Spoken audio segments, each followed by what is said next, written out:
السلام علیکم ورحمۃ اللہ وبرکاتہ۔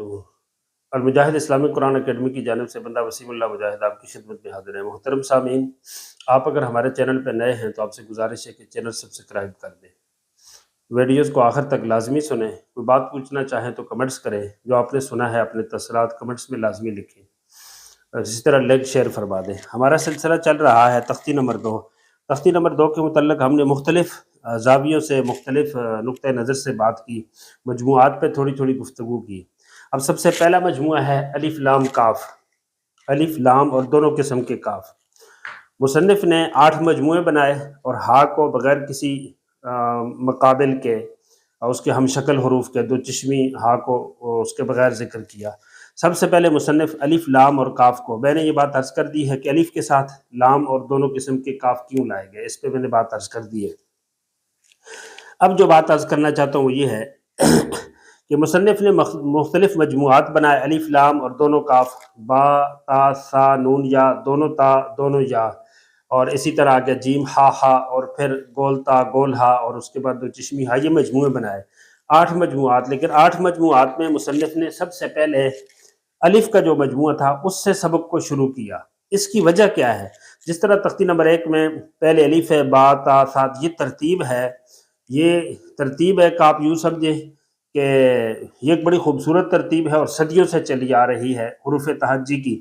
تو قاری نور محمد صاحب رحمۃ اللہ علیہ نے اسی ترتیب کے مطابق تختی نمبر 2 کو ترتیب دیا ہے، اور قاری صاحب کی یہ ترتیب یہ یعنی ان کا ذوق ہے، عربی کے ساتھ ہے، ان کی لگن ہے، قرآن کریم کے ساتھ لگن ہے کہ حروف تہجی کی ترتیب کو وہ بہت ساری جگہوں پہ باقی رکھتے ہیں۔ مثلا ابدن کے جو حروف ہیں آپ ان میں دیکھیں گے، ان میں بھی پہلے الف والے، پھر با والے، پھر تا والے، پھر سا والے، اس طرح مصنف ذکر کرتے ہیں۔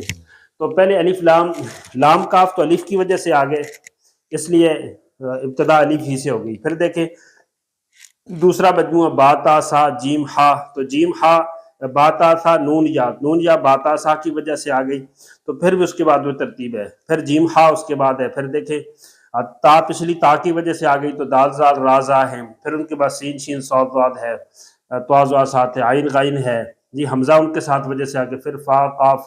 یہ دیکھیں حروف تہجی کی پوری ترتیب کو سامنے رکھتے ہوئے تختی نمبر 2 کو ترتیب دیا گیا ہے۔ آگے چلتے ہیں ابتدان۔ اب تو ہمارے ہاں ایسے ہے کہ مثلا ہم لکھتے ہیں غزا، ہم نے یہ غزا لکھی، اب الف کو ہم یہاں لکھتے ہیں، لیکن ابتدان حضرت آدم اور حضرت ادریس علیہ السلام سے جب لکھائی کا یہ سلسلہ شروع ہوا ہے تو اس وقت اس الف کو جدا نہیں لکھا جاتا تھا، بلکہ یوں لکھا جاتا تھا، سب حروف اکٹھے لکھے جاتے تھے، سب حروف۔ مثلا میں بسم اللہ لکھتا ہوں تو یوں لکھتے تھے،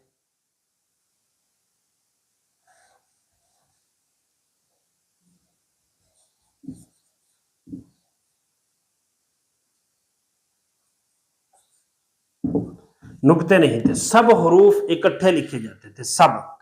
یہ حروف کو جدا کرنے کا جو قانون بنا کہ کچھ حروف کو آگے سے جدا رکھنا ہے، جس طرح دال کو، زال کو، واو کو اور الف کو، یہ سلسلہ حضرت اسماعیل علیہ السلام سے چلا، اور وہاں سے ایک اصول بنا۔ وہ اصول کیا تھا؟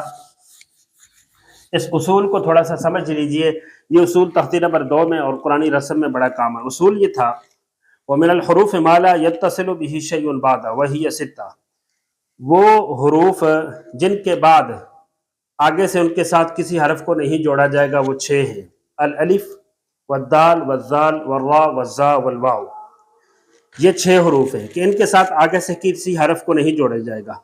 لو اتصل بالالف شیء بعدها لشبہت باللام، کہتے ہیں مثلا یہ با الف ہے، کہتے ہیں الف کو اگلی طرف سے حرف نہیں جوڑیں گے، اگر جوڑیں گے تو لشبہت باللام، یہ پھر لام کے مشابہ ہو جائے گا، لام اور الف ایک جیسے ہو جائیں گے، فرق کرنا مشکل ہو جائے گا، اس لیے یہ اصول بنایا کہ لام کے ساتھ اگلی طرف سے جڑے گا، الف کے ساتھ نہیں جڑے گا۔ وَلَوْ اتصل بعد الدال والزال والراء والزاء، دال، مثلا میں لکھتا ہوں غزا، میں لکھتا ہوں بعد، میں لکھتا ہوں را، میں لکھتا ہوں زا، ان کے ساتھ اگر یہاں سے حرف جوڑ دیا جائے جس طرح پہلے جڑتا تھا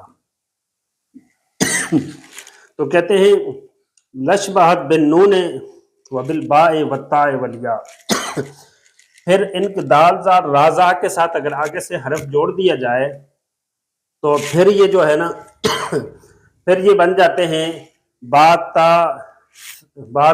سا نون یا کی طرح ہو جاتے ہیں.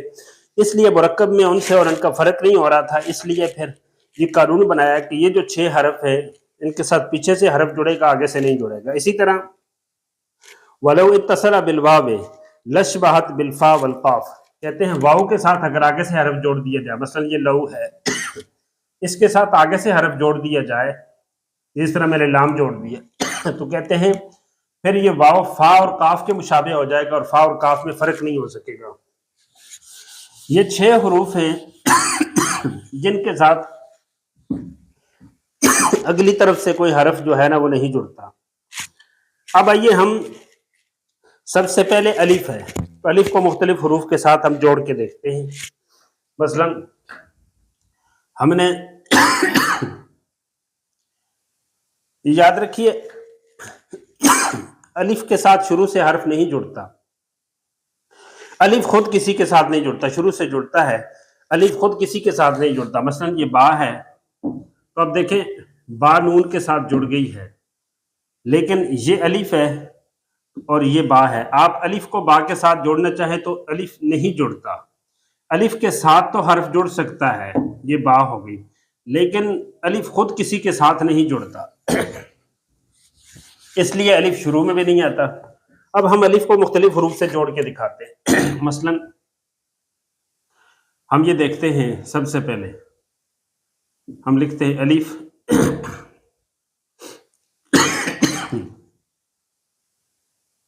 یہ بھی الف،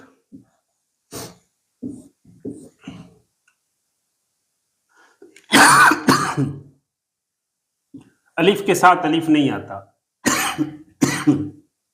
اب ہم نے با جوڑی، اس کے ساتھ تا جوڑی، اس کے ساتھ سا جوڑی، یہ جیم جوڑ دیا، ہا جوڑ دیا،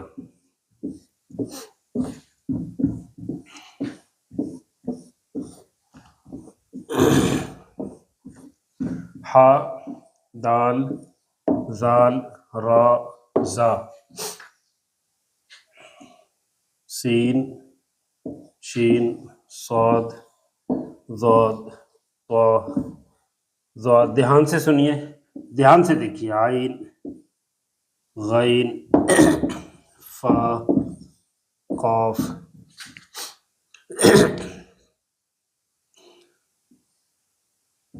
کاف، یہ الف سیدھا رہے گا ایسے، کاف. لام، جب لام کی باری آئی تو مثلا یہ الف ہے تو لام کو ان حروف کی طرح جوڑیں تو پھر لام یوں آتا ہے، لام الف میم نون واو ہا حمزہ یا. اب آپ دیکھ لیں کہ یہاں الف جب حروف کے ساتھ جڑا ہے تو مختلف طریقوں سے آیا ہے. ان میں آپ دیکھ لیں، ایک طریقہ یہ ہے کہ الف جڑ کے آیا ہے جس طرح ان 4 حروف میں جڑا ہے جی، یہ دیکھیں بہت ساری جگہوں پہ جڑتا ہے. اور دوسرا یہ ہے کہ جس طرح ان 4 میں الف تو آیا ہے لیکن جڑ کے نہیں، الگ کے آیا ہے، الگ ہو کے آیا ہے. 2 طریقے ہو گئے. تیسرا طریقہ جو ہے وہ لام الف کا ہے جی، سب کے ساتھ آپ دیکھ لیں لام الف کا. اب لام جب الف کے ساتھ یہ الف ہے، باقی سب جڑیں گے تو یوں جڑتے ہیں، لیکن جب لام جڑتا ہے تو پھر یوں ہو جاتا ہے. اور یہ بڑی عجیب سی بحث ہے.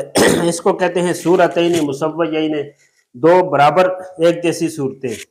اب انہوں نے کہا کہ یہ مناسب نہیں ہے، اس کو عربی کے اندر کسی اور طریقے سے لکھا جاتا ہے. تو الف کے ساتھ جب لام جڑتا ہے تو پھر الف 3 طریقوں سے لکھا جاتا ہے. مثلا ایک یہ، ایک دوسرا یوں، اور تیسرا یوں. اب دیکھیں باقی سب جگہوں پہ الف ساتھ جڑ کے آیا تو بالکل سیدھا، الگ آیا تو بالکل سیدھا، لیکن لام کے ساتھ جو الف آیا وہ بالکل جو ہے نا ان سے ہٹ کے آیا اور 3 طریقوں سے آیا۔ اسی طرح جب لام اور حمزہ آتے ہیں، لام، اس بات کو آگے عرض کریں گے۔ اب آپ دیکھ لیں الف 3 طرح کا آ گیا، بالکل جڑ کے، الگ، اور لام کے ساتھ 3 طریقوں سے۔ اب آپ نورانی قاعدے میں آپ غور کریں تو مصنف قاری نور محمد صاحب رحمۃ اللہ علیہ نے ان میں سے ایک مثال لی ہے۔ یہ الف بالکل وہی والا الف ہے جو تختی نمبر 1 میں آتا تھا، اس کو سمجھانے کی ضرورت نہیں تھی، اس کی کوئی مثال نورانی قاعدے میں تختی نمبر 2 میں مصنف نے نہیں لی۔ اور جہاں الف لام کے ساتھ 3 طریقوں سے لکھا جاتا تھا تو قاری نور محمد صاحب رحمۃ اللہ علیہ نے الف کے تینوں طریقے لام کے ساتھ، کہ یوں بھی الف ہوتا ہے، یوں بھی الف ہوتا ہے، اور یوں بھی الف ہوتا ہے۔ یہ قاری نور محمد صاحب رحمۃ اللہ علیہ نے تینوں طریقے واضح کیے۔ مزید اس کے اندر ایک باریکی ہے اور نقطہ ہے، وہ اگلے سبق میں عرض کرتے ہیں۔ اس وقت تک کے لیے بندہ وسیم اللہ مجاہد کو اجازت دیجیے۔ السلام علیکم ورحمۃ اللہ وبرکاتہ۔